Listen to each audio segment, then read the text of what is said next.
Already పెళ్ళైందని తెలుసు, 2 పిల్లలు ఉన్నారని తెలుసు. నేను వాళ్ళ జీవితంలోకి పోతే వాళ్ళ వాళ్ళ భవిష్యత్తు నాశనం అవుతుంది పిల్లలది. ఆ ఆడదాని బతుకు బస్ స్టాండ్ అయిపోతుంది, దాని సంసారం రోడ్డు మీదకి వస్తుందని నువ్వు ఆ రోజు ఆలోచన చేసి ఒక పెళ్ళైన మగవాడు నీ దగ్గరికి ప్రేమిస్తున్నా, నిన్ను పెళ్లి చేసుకుంటా, నీతో ఉంటా, నా భార్య ఉంటుంది, నిన్ను చూసుకుంటా, నా భార్యను చూసుకుంటా అన్న రోజు చెప్పు తీసుకొని కొట్టి పోరాలని చూడక నీ భార్యతో నేను ఉండు, నీ పిల్లలతో నేను సావని చెప్పుంటే ఈరోజు ఇంత బాధపడదాని కాదు.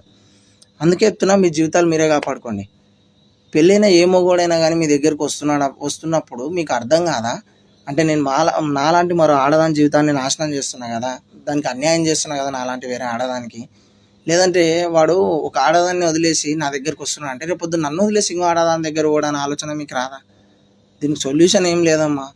ఇక ఆ లంజోడుకు మాయ మాటలు, దొంగ ప్రేమలు నమ్మిన ఆడవాళ్ళ జీవితాలంతా సర్వనాశనం అయిపోతాయి. దానికైతే ఎటువంటి డౌటు లేదు.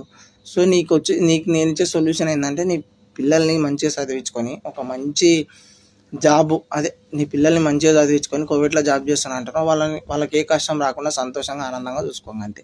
అంతకుమించి ఏం చేయలేము. వాడు ఎట్టంగా ఆ యుద్ధాన్ని వదిలిపెట్టాడు వాడు.